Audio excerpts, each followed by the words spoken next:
क्योंकि आज का हमारा टॉपिक पोलियो और बच्चों की रूटीन वैक्सीनेशन के बारे में है। तो अभी मैं डॉक्टर साहब से गुजारिश करूंगी कि वो आपको इस बारे में तफसील से बताएं कि पोलियो वायरस क्या होता है, इसके क्या नुकसानात हैं और बच्चों की जो रूटीन वैक्सीनेशन है वो कितनी ज़रूरी है।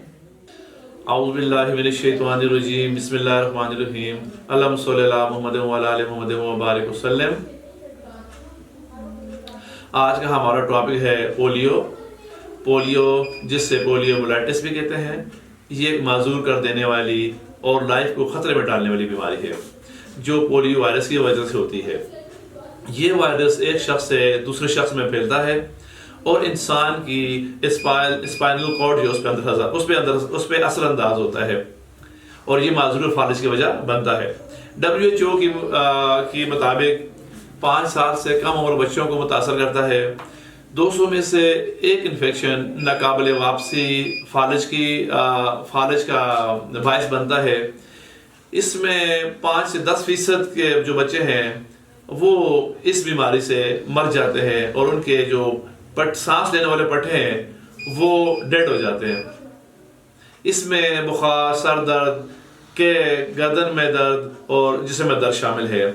इस वजह से टांगें मफलूज होती हैं। पोलियो की वैक्सीन पोलियोमाइलाइटिस को रोकने के लिए इस्तेमाल की जाती है। इसकी 2 किस्में होती हैं। एक इनएक्टिव पोलियो वायरस जो इंजेक्शन IPV के ज़रिए इस्तेमाल किया जाता है और एक कमज़ोर पोलियो वायरस जो कतरों के ज़रिए बच्चों को पिलाया जाता है। पाकिस्तान में तकरीबन 4 करोड़ से ज़ायद बच्चों को पोलियो से बचाव की वैक्सीन पिलाई जा रही है। इस मरतबा पाकिस्तान के 22 अजला में पोलियो वायरस की तस्दीक हुई है, लिहाजा इन इलाकों में पोलियो का ख़तरा शदीद बढ़ गया है। आपसे गुजारिश है कि बच्चों को पोलियो के कतरे ज़रूर पिलाएं और उनको माजूरी से बचाएं। अच्छा, इसमें ज़्यादातर हंगू, पंजाब के कुछ एरिए, बलूचिस्तान, क्वेटा के इलाके इसमें शामिल हैं जिनमें लोग कतरे नहीं पिलाते बच्चों को और वहाँ पे इस बीमारी ख़तरा बढ़ जाता है। तो आज हमारे पास पंजाब हेल्थ की टीम आई थी और जो इसके डेज़ होते हैं उस पर आते हैं कतरे पिलाने के लिए और वैक्सीन लगाने के लिए भी हमारे पास हर जुमेरात को यहाँ पे स्टाफ आता है। तो ये हमारा पंजाब गवर्नमेंट का और पंजाब हेल्थ वालों को माशाल्लाह बड़ा अच्छा इक़दाम है कि बच्चों को घर घर जाके ये वैक्सीन पिलाते हैं और इंजेक्शन भी लगाते हैं। तो मैं तो यही कहूँगा कि अपने बच्चों को माजूरी से बचाएं। एक माजूर बच्चा पूरे ख़ानदान पे बोझ हो जाता है और उसकी ज़िंदगी भी अपने ऊपर भी बोझ होता है। उसके भी दिल करता है मैं चलूँ फिरूँ दौड़ूँ खुशियाँ देखूँ दुनिया की। तो ये आपके हाथ में है। सबसे पहले अल्लाह की रज़ा, उसके बाद आपके हाथ में है। आप उनको इंजेक्शन पिलाएँ, इन टीमों के साथ तावन करें और अपने बच्चों को सारी उम्र की माजूरी से बचाएं। और ऐसे बच्चे भी हैं जो इस बीमारी से मर जाते हैं। तो लिहाजा हम दर्दाना अपील है आपसे कि जो हमारे बच्चे हैं, आपका मुस्तकबिल, हमारा मुस्तकबिल, इनका ख्याल हम नहीं करेंगे तो कौन करेंगे। तो मैं शुक्रिया अदा करता हूँ DHO साहब का भी और इन सारी टीम का भी कि जिन्होंने हमेशा आके हमारे इलाके में बल्कि पूरे से इलाके में ड्रॉप्स भी पिलाते हैं पोलियो के और इंजेक्शन भी लगाते हैं। तो शुक्रिया तावन का। इसमें जो बुनियादी चीज़ मैं आपको बताऊं, जो बच्चों की वैक्सीन होती है ये पहले दिन से लेके 2 साल तक के बच्चों को ये वैक्सीन लगती है और इन इंजेक्शन को लगाना बहुत ज़रूरी है। इनके मैं आपको नाम भी बता देता हूँ और किस एज में लगते हैं वो भी बता देता हूँ। तो बराए मेहरबानी इसका आपने बड़ा ख्याल करना है अपने लिए, अपने बच्चों के लिए। तो मैं अभी बताता हूँ डॉक्टर साहब को कि इस बीमारी के इंजेक्शनों के नाम और उम्रों के हिसाब से आपको बता दें। जज़ाकल्लाह डॉक्टर साहब। अच्छा, तो ये जब बच्चा पैदा होता है तो उसको जो हिफाजती टीके होते हैं वो बहुत ज़रूरी होते हैं। पहला जब बच्चा पैदा होता है तो पहले 3 दिन के अंदर जो टीका लगता है उसको हम कहते हैं OPV वैक्सीन और इसमें हेपेटाइटिस B की जो वैक्सीन है वो भी लगाई जाती है। इसको BCG कहा जाता है। इसके बाद 6 हफ्ते की उम्र में बच्चे के इसको पोलियो के कतरे भी पिलाए जाते हैं और OPV के कतरे दिए जाते हैं और साथ रोटा वायरस के कतरे भी दिए जाते हैं और पेंटा वैक्सीन भी लगती है। फिर इसके बाद 10 हफ्ते की उम्र में बच्चे को इसमें ओपीवी, रोटा वायरस और पीसीवी की दूसरी डोज और पेंटा की दूसरी डोज लगाई जाती है।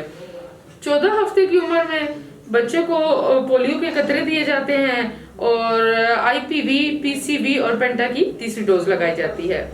फिर 9 माह की उम्र में पोलियो का टीका लगाया जाता है, आईपीवी, टाइफाइड की वैक्सीन लगाई जाती है और खसरा और रुबेला की MR1 वैक्सीन लगाई जाती है।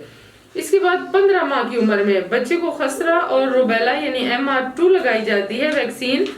और इसके बाद फिर जो आखिरी टीका है वो बच्चे को 18 माह की उम्र में लगाया जाता है। ये वैक्सीन का शेड्यूल है जिसको फॉलो करना बहुत जरूरी होता है।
अच्छा जिशान भाई, एक तो हमें आप ये बताएं कि बच्चों को पैदाइश के फौरन बाद जो पहला टीका लगता है वो कितने दिन के अंदर लगना चाहिए और वो कितना जरूरी होता है? क्योंकि अक्सर लोग कहते हैं कि बच्चा अभी बड़ा छोटा है तो इसलिए अभी इसको इंजेक्शन या वैक्सीन नहीं लगाते, तो प्लीज इसके बारे में जरा बताएं। जी डॉक्टर साहब, ये बच्चे की पैदाइश के फौरन बाद ना फर्स्ट ऑफ ऑल BCG की वैक्सीनेशन होती है, ओरल पोलियो वायरस ड्रॉप पिलाए जाते हैं और हेपेटाइटिस की वैक्सीन 6 वीक के बाद इसको पेंटा वैक्सीन लगाई जाती है जिसमें 5 बीमारी की वैक्सीनें होती हैं और इसके अलावा रोटा वायरस होता है और PCV होती है जो नमोनिया की होती है।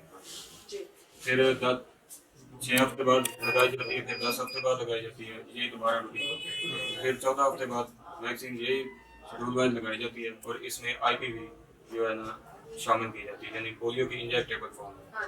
इसके बाद 9 माह बाद लगती है जिसमें IPV सेकेंड डोज होती है और TCV टाइफाइड की होती है और मीजल की होती है जो खसरे की पहली डोज लगाई जाती है 9 माह बच्चे की एज कंप्लीट होने के बाद। और इसके बाद 15 माह के बाद लगाई जाती है जो मीजल की सेकेंड डोज होती है और फिर 18 माह बाद लगाई जाती है DTP डिप्थीरिया टेटनस पेरिटोसिस वाली जो कंप्लीट हो जाती है और ये 2 साल के अंदर अंदर बच्चे की वैक्सीनेशन मुकम्मल कर लेनी चाहिए।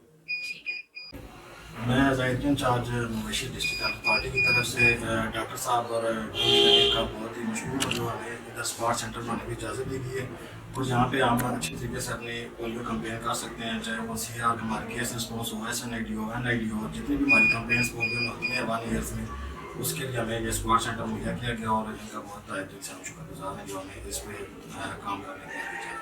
पोलियो के वाले से जो बच्चे और जो ख़ानदान और जो फैमिलीज उनसा रिफ्यूज़ करते हैं कि हम बच्चों को ड्रॉप्स नहीं पिलाते, तो उससे जो पोलियो के बच्चे ड्रॉप्स नहीं पीते उनके जो अफेक्टेड होता है वायरस, जो उनके अंदर वायरस इन होता है, तो उससे उनके जिस्म में मजबूरी हो जाती है और उनके किसी भी हिस्से में जो सा ना जिस्म में ढीला डालापन, फालज जैसी बीमारी जो उनसे आ जाती है उससे और दूसरे बच्चे भी जो उनसे बहुत इफेक्ट होते हैं। DHO साहब के भी और इन सारी टीम के भी कि जिन्होंने हमेशा आके हमारे इलाके में बल्कि पूरे से इलाके में ड्रॉप्स भी पिलाते हैं पोलियो के और इंजेक्शन भी लगाते हैं। तो शुक्रिया तावन का, बहुत शुक्रिया। हमारे चैनल को लाइक करें, सब्सक्राइब करें और शेयर करें। अस्सलाम वालेकुम व रहमतुल्लाह।